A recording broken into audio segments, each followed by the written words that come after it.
Hola, buenas noches. Buenas noches. ¿Cómo están? Boris, ¿cómo está? ¿Se escucha bien? Bien. Sí, ¿Sí? sí, Ya. sí. Al fin estamos bien conectados, como debe ser. Voy a pasar a compartir inmediatamente lo que no alcanzamos a ver en la clase de la semana pasada, donde tuve algunos inconvenientes. Entonces, vamos a aprovechar de ver de inmediato los contenidos correspondientes a la clase pasada. Seguíamos viendo lo que era el mundo, los mundos literarios, básicamente. Ahí yo les mostré una imagen de un dios, que es Poseidón, dios del mar, en las culturas clásicas, básicamente en Grecia y Roma, y que también forma parte de un mundo literario que es el mundo mítico.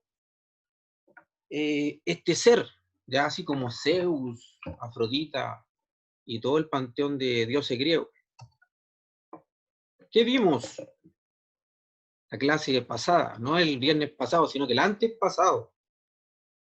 Revisamos una guía, la del Maretazo, eh, vimos el mundo cotidiano y de la ciencia ficción, que es este mundo que tiene que ver con el futuro, un mundo dominado por la ciencia y la tecnología, y también vimos el mundo onírico o fantástico, que es este mundo que está conectado directamente con lo que son los sueños, básicamente. Hoy yo tenía pensado revisar la guía número 12 de la ONU, vamos a ver si no alcanza el tiempo, pero más que eso, lo importante en el día de hoy es identificar las características de lo que es el mundo mítico o maravilloso o del mundo de lo real maravilloso, que son los que están pendientes aún. Y eso, en eso básicamente nos vamos a centrar hoy. ¿Qué son los mundos literarios? Siempre es bueno recordarlo, que son estas realidades creadas por el artista o el escritor de literatura, eh, mundos que crea con leyes propias en algunos casos, con personajes bien particulares, que tienen atributos que son extraordinarios muchas veces. Son ficticios, todos son ficticios, aunque dé la impresión de que algunas de las cosas ocurrieron, no ocurrieron. Es algo que yo les expliqué con el mundo cotidiano realista, donde da la impresión de que ocurrieron los hechos, pero en realidad no. Se tomó una época en particular, se toman personajes con características de la época, pero son creados, son inventados. No es que haya ocurrido eso. ¿Cuáles son los tipos de mundo literario? Ahí hay algunos. Ya vimos el mundo cotidiano realista, el mundo cotidiano de la ciencia ficción, vimos también el mundo onírico fantástico, y ahora nos quedan los últimos dos, el mítico maravilloso y el de lo real maravilloso. ¿Cómo se define el mundo mítico? Corresponde a un mundo, ¿cierto?, donde dioses, semidioses, héroes, acontecimientos y personajes son o tienen características sobrenaturales. Aquí hay un quiebre total con la realidad. Eh, Se trata de un universo diferente, con leyes propias, específicas para dicho mundo. Lo que se asume como normal para ellos, quienes están al interior de este mundo. Nosotros nos sorprendemos, pero ellos no, porque es parte de su realidad. También hay una definición acá de lo que es un mito. Ya los mitos son relatos de tradición oral que constituyen parte de un sistema de creencias de una comunidad. A través de ellos se explican aspectos como del origen del mundo. La clase pasada yo les dije que los mapuches tienen una forma de explicar su mundo a través de un mito, ¿cierto? De dos serpientes. Y así podemos encontrar relatos míticos en todas las culturas, sobre todo las culturas que tienen culturas milenarias, ¿ok? Los egipcios, ni que hablar, los griegos, y bueno, todas esas culturas tienen mitos que le dan explicación a la creación, básicamente. Aquí vemos dos ejemplos de el mundo mítico o maravilloso, donde se crea un mundo con leyes propias. En las Crónicas de Narnia hay un mundo con leyes propias, donde, ¿cierto?, se asume que uno al observar este mundo o al leer un libro, asume uno que va a entrar a esa realidad, va a formar parte de esos relatos. Y en El Señor de los Anillos también. Todos nos encantamos con El Señor de los Anillos en su momento. Y es por eso, porque en El Señor de los Anillos ocurrían cuestiones extraordinarias. Hechos que difícilmente van a ocurrir en otros mundos, ya. Otros mundos van a tener otras características. El Señor de los Anillos tiene sus características propias, sus leyes propias. Igual que las Crónicas de Narnia. Y aquí hay dos más. Acá hay dos más. Harry Potter. Harry Potter, que fue un exitazo hasta el día de hoy, también. Y bueno, ni que hablar de Marvel, con todo su universo de películas extraordinarias que podríamos nombrar, bueno, Iron Man, Thor, y así sucesivamente, Los Vengadores, eh, tienen sus leyes propias ellos. Nosotros nos encantamos con ellos, ya, pero asumimos que estamos frente a un escenario sobrenatural y que esos personajes tienen esos poderes. Aquí hay un extracto del Silmarillion. Por tiempo yo creo que no puedo leerlo completo, pero aquí claramente uno puede apreciar de que hay seres que tienen poderes sobrenaturales, que quiere gobernar a todo el mundo a través de un anillo, que hay un anillo que todo lo puede, que todo lo gobierna, y es la obsesión de muchos ese famoso anillo, ¿ya? Ahora, eso también puede conectarse con la realidad. Hay muchas personas que interpretan todo esto que es maravilloso, que tiene un mensaje oculto representativo de lo que ocurre con nuestra sociedad, de personas que quieren tener, ¿cierto?, el poder total, con personas que quieren gobernarlo todo, con personas que quieren formar un único gobierno.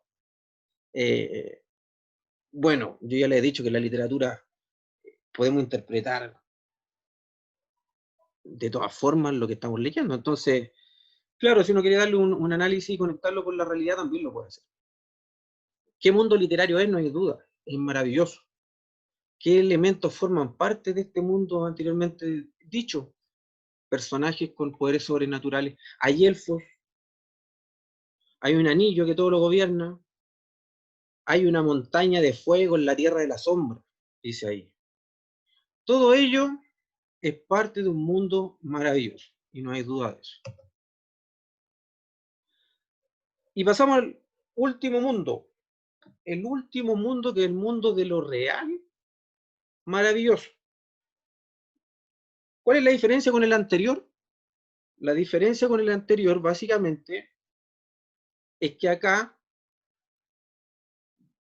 en gran parte del relato que yo estoy observando y leyendo, me da la impresión de que se dan relaciones muy similares a la realidad misma. Pero ocurre que dentro de esa realidad tan cotidiana que yo estoy leyendo, ocurren hechos que a mí me sorprenden y me provocan un quiebre. Un quiebre con todo lo que es real o cotidiano para mí. Y uno se sorprende en realidad, pero los personajes siguen actuando como que eso fuera de lo más natural. De lo más natural. 100 años de soledad de Gabriel García Márquez es una de las obras más representativas de este mundo de lo real maravilloso. De hecho, aquí hay un extracto de lo que es 100 años de soledad. Dice, a la mañana siguiente, Úrsula le llevaba el desayuno cuando vio acercarse un hombre por el corredor. Era pequeño y macizo, con un traje de paño negro y un sombrero también negro, enorme, hundido hasta los ojos taciturnos. Dios mío, pensó Úrsula, hubiera jurado que era Melquiades. Era Cataure, el hermano de Visitación, que había abandonado la casa huyendo de la peste del insomnio y de quien nunca se volvió a tener noticia. Visitación le preguntó por qué había vuelto y él le contestó en su lengua solemne: he venido al sepelio del rey. Entonces entraron al cuarto de José Arcadio Buendía, Lo sacudieron con todas sus fuerzas, le gritaron al oído, le pusieron un espejo frente a las fosas nasales, pero no pudieron despertarlo. Poco después, cuando el carpintero le tomaba las medidas para el ataúd, hasta ahí estamos frente a un texto que no nos genera gran sorpresa, pero lo que viene después, sí, fíjense, vieron a través de la ventana que estaba cayendo una llovizna de minúsculas flores amarillas. Cayeron toda la noche sobre el pueblo en una tormenta silenciosa, y cubrieron los techos y atacaron las puertas, y sofocaron a los animales que durmieron a la intemperie. Tantas flores cayeron del cielo que las calles amanecieron tapizadas de una colcha compacta, y tuvieron que despejarlas con palas, y rastrillos para que pudieran pasar el entierro. Ahí ya estamos frente a algo que quebró la cotidianidad que veníamos leyendo en gran parte de este texto.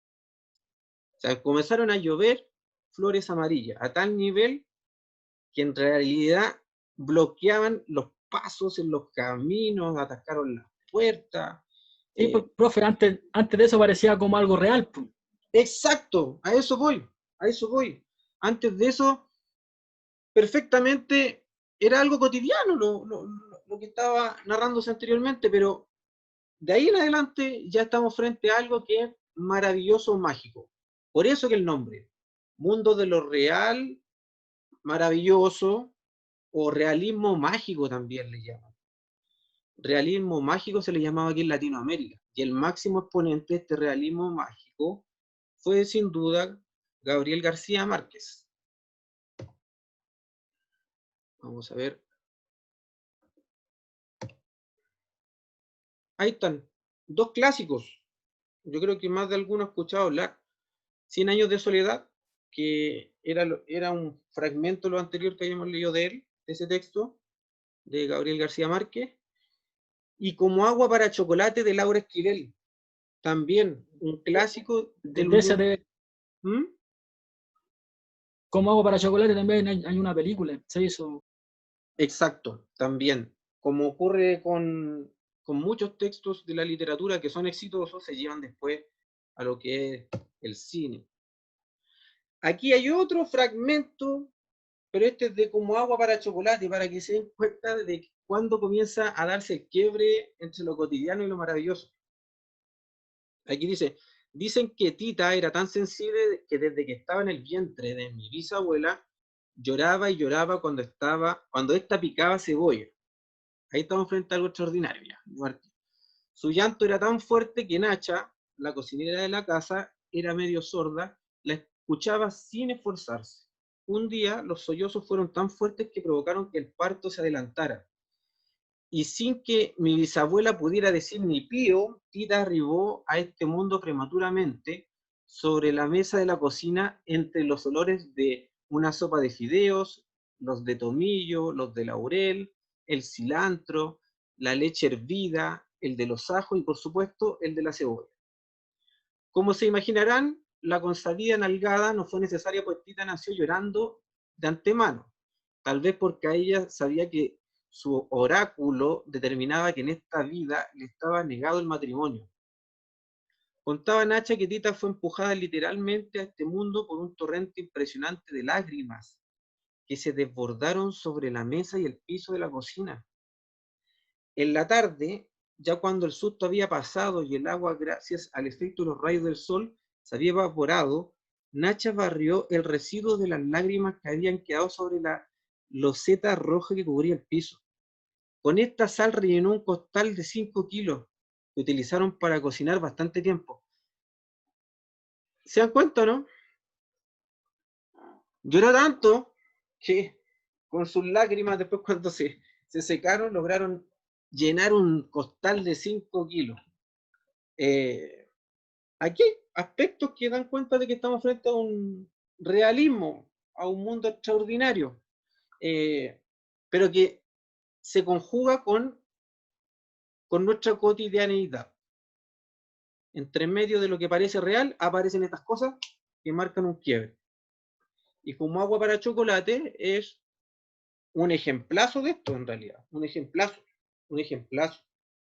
No hay duda de que es un clásico de lo que es el realismo mágico o del mundo de lo real maravilloso.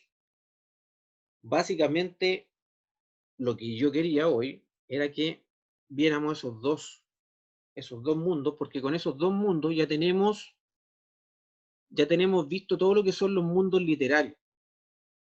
Todo lo que son los mundos literarios ya están vistos, entonces ya logramos terminar con un contenido importante y que de seguro, esto va a aparecer, por ahí les va a aparecer algún texto en la prueba.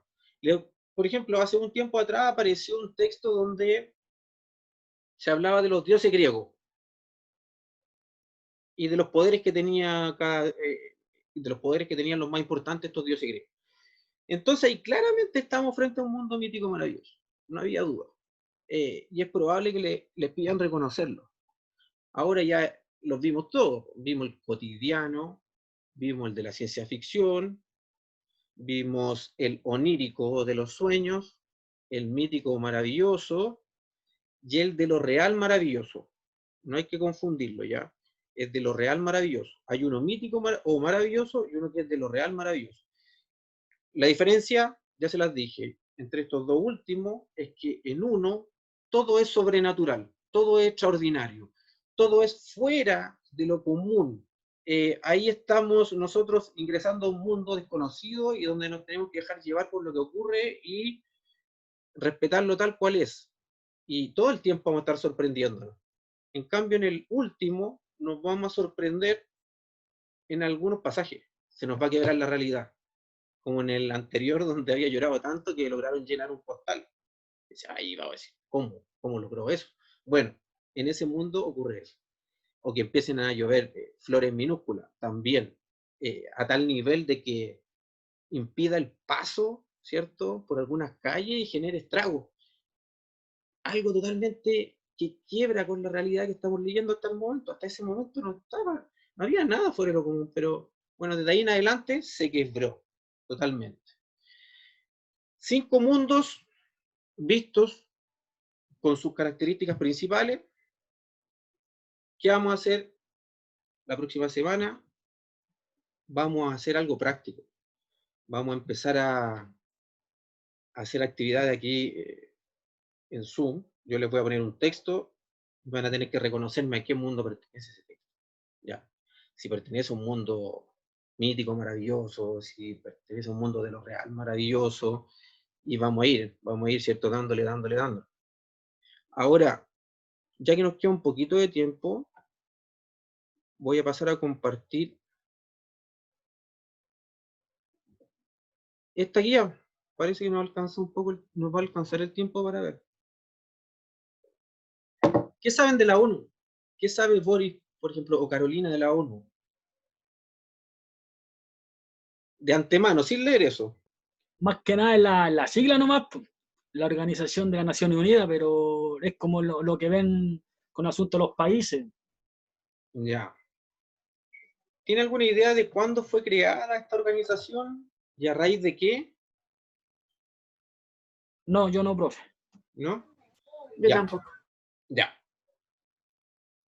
En el siglo pasado, lamentablemente ocurrieron 2 eventos de los más terribles de la historia de la humanidad, que fue la Primera y la Segunda Guerra Mundial. Después de la Segunda Guerra Mundial, los países tomaron la decisión de unirse, las principales potencias sobre todo, a las cuales después se unieron los países más pequeños, para resguardar la paz mundial, básicamente. Ese era el objetivo, resguardar la paz mundial para evitar que nuevamente ocurriera una guerra tan destructiva como fue la Segunda Guerra Mundial. El propósito principal es preservar la paz a nivel mundial. Que exista esta instancia en la cual los países lleguen a dialogar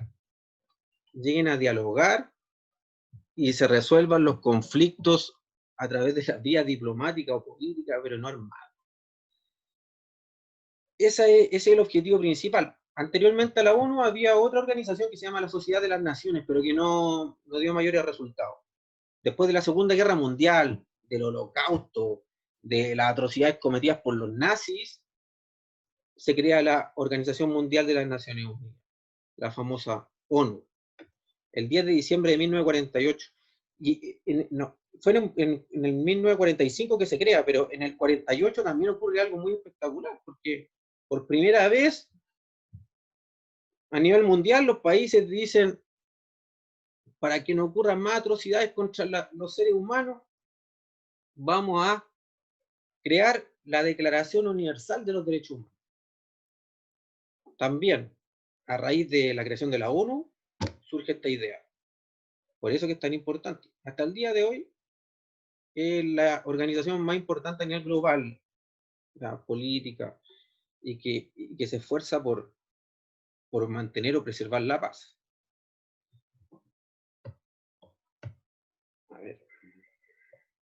¿Cuál es el propósito del texto? Un texto de ese tipo. ¿Hicieron esa guía o no?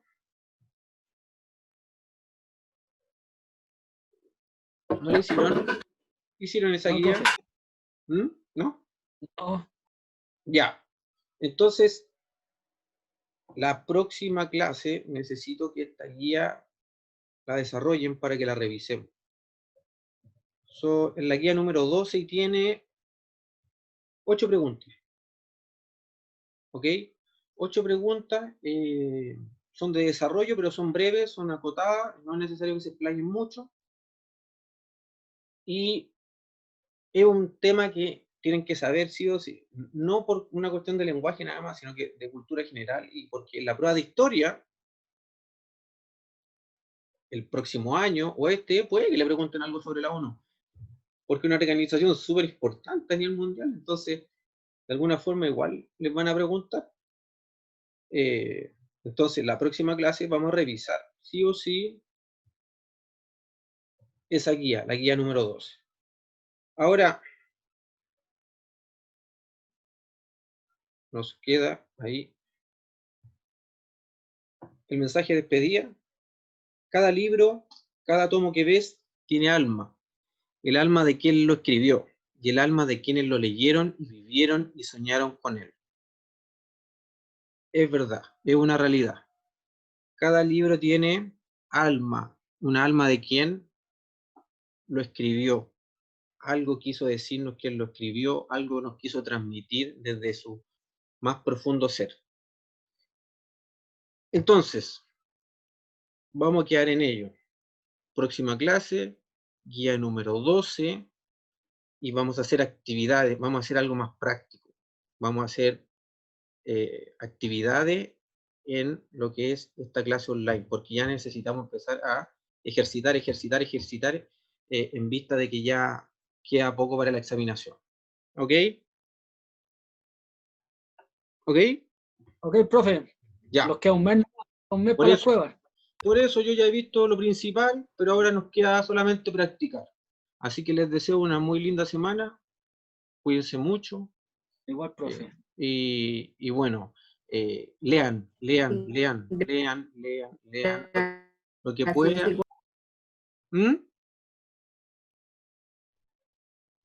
Lo que pueda, lean. La guía número 12, sí o sí, vamos a comenzar revisándola. Así que tengan una linda semana. Saludos, cuídense. Gracias, Igual, igual. profe, gracias igual.